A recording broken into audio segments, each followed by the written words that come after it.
What shall be done with the 4 million slaves if they are emancipated? This question has been answered and can be answered in many ways. Primarily, it is a question less for man than for God, less for human intellect than for the laws of nature to solve.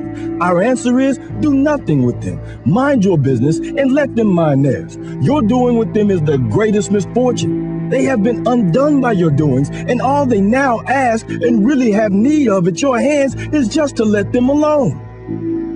Frederick Douglass, 1862.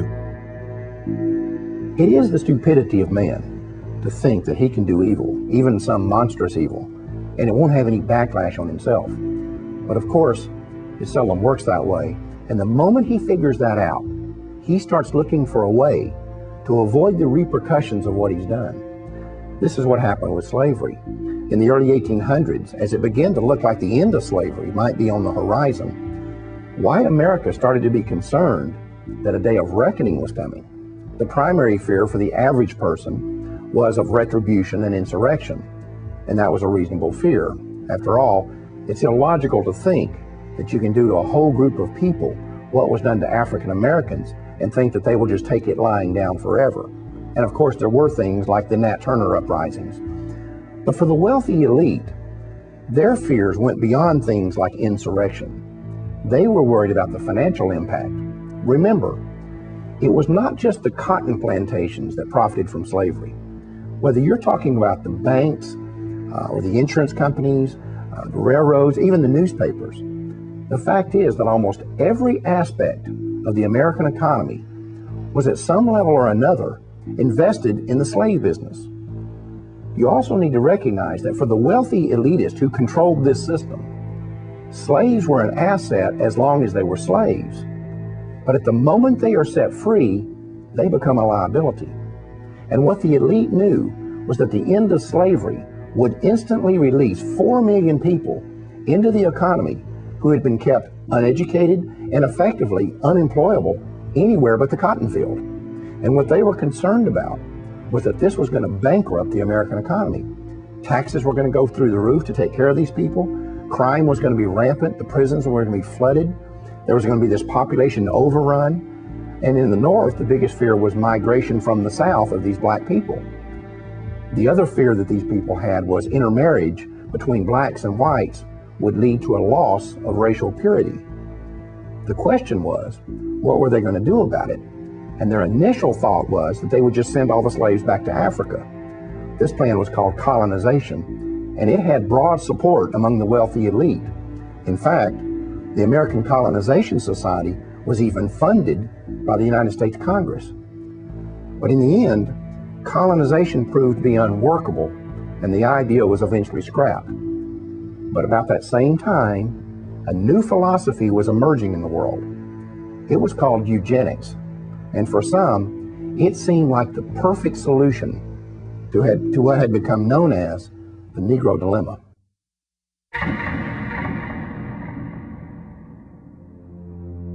I do not join in the belief that the African is our equal in brain or in heart.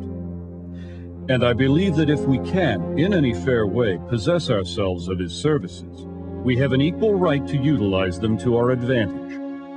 Francis Galton, 1857. Francis Galton is known as the father of eugenics. He actually coined the phrase eugenics. So he believed in trying to increase those he felt were superior in stock and decrease those he felt were inferior. Francis Galton came from a very wealthy family, a family that made its wealth from the slave trade. And what a lot of people don't know is that Francis Galton was a cousin to Charles Darwin. Francis Galton took Charles Darwin's philosophies and ideas and thoughts, and he actually put them into practice, and that's what we know today as eugenics.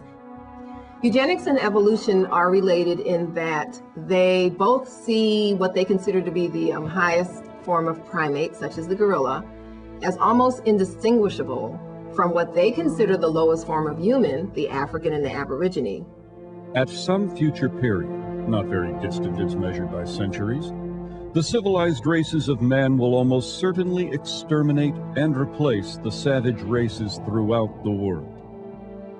The break between man and his nearest allies will then be wider, for it will intervene between man and a more civilized state, and some ape as low as a baboon instead of as now between the Negro or Australian and the gorilla.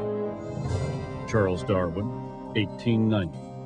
Charles Darwin is very well known for writing The Origin of Species in the 1800s. This book gave rise to evolutionary theory. What people don't know is that there was actually a longer original title to this book, and that was On the Origin of Species by Means of Natural Selection, or the Preservation of Favored Races in the Struggle for Life. Now, copies and editions that they made afterwards eliminated that phrase about the favored races. Evidently, they understood then that it was politically incorrect. Some may defend Francis Galton because eventually that he rejected slavery, but they do point out that all of his wealth did derive from the slave trade, but also it needs to be known that he, as well as other eugenists, did not reject slavery until after it had ended. And they could not any longer exploit blacks legally. So at that point, it would have been quite easy for he and his cohorts to reject slavery. Well, I think this is a point that we all have to really realize, that the eugenics movement was not invented by the everyday average white American, but by a select group of wealthy white elitists that had often used this ideology to pit all of white America against black America. And so we see that indeed that truly is the case even to this day.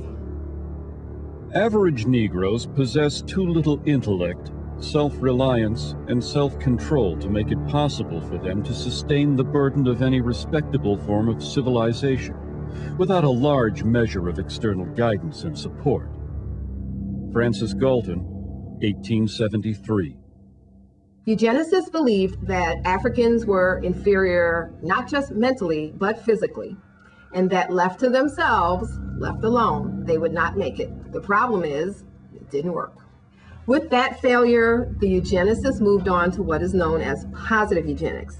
In positive eugenics, the eugenicists wanted the white population to reproduce, to have so many children that it overwhelmed the black population. But that didn't work either. Next, they moved on to what they called negative eugenics. They knew that they could not round up all the blacks in the nation and execute them, so they decided to create an environment where they would convince the blacks to severely limit the number of children they were going to have, and thereby commit race suicide. They never seem to include blacks among the best and the brightest who should be bred in. And at the same time, the country was being saturated with calls for population control and family planning. The facilities to carry them out were pouring into the black community. After all, no one was suggesting that there were too many white people in the world. And realities like those did not go unnoticed by early civil rights activists. For them, the reason birth control and abortion were being pushed was not a secret. Those whom we could not get rid of in the rice paddies of Vietnam, we now propose to exterminate if necessary, eliminate if possible, in the OB wards and gynecology clinics of our urban hospitals. Jesse Jackson, 1971. Black people are the target of birth control, not because the ruling politicians like them and care about their economic equality, but because they hate them and can no longer use them in plantations and other cheap labor conditions. Muhammad Speaks, The Black Muslim Newspaper, 1970. I believe the entire question of abortions is just one more in the continuous series of events to eliminate the black population. Father George Clemens, Jet Magazine, 1973. The abortion law hides behind the guise of helping women, when in reality it will attempt to destroy our people. Brenda Hyson, New York Chapter, Black Panther Party, July 1970. Who the hell is getting the pill? The Mexican and the Negro. Do you want to wipe us out? Cesar Chavez, 1967. A year later, Pittsburgh police were called when 200 sticks of dynamite were discovered near a local Catholic church. An investigation revealed that the dynamite was not intended for the church, but was instead left behind by civil rights activist William Bowie Hayden. Hayden later admitted that he and his group, the United Movement for Progress, had planned to use the explosives to blow up nearby Planned Parenthood facilities because they were practicing black genocide. The idea is to make less niggas so they won't have to build houses for them. If we keep producing, they're either gonna have to kill us or grant us full citizenship. Dr. Charles Greenlee, civil rights activist, 1968. It is strange that they chose to start talking about population control at the same time that black people in America and people of color around the world are demanding their rightful place as human citizens and their rightful share of the material wealth in the world. Jesse Jackson, 1977. That the first anti-abortion groups were organizations like the Black Panthers, the Nation of Islam, and other community organizations. These folks were speaking out against both birth control and abortion long before the contemporary pro-life groups of today existed.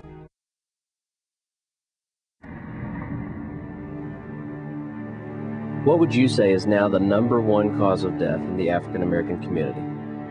Heart disease? Oh, HIV/AIDS. Cancer.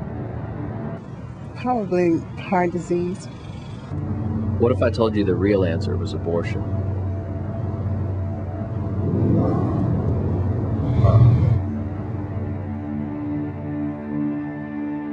Since 1973, legal abortion has killed more African Americans than AIDS, cancer, diabetes, heart disease, and violent crime combined.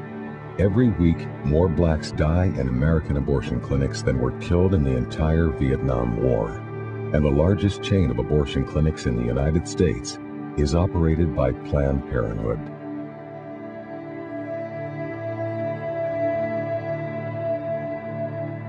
We have now reached a point in this country that African American women, though they make up 12% of the population, they account for 37% of the abortions. An African American baby is almost 5 times more likely to be aborted than a white child. The abortion industry at this point kills as many African American people every 4 days as the Klan killed in 150 years. And you can truly say the most dangerous place for an African American to be is in the womb of their African American mother.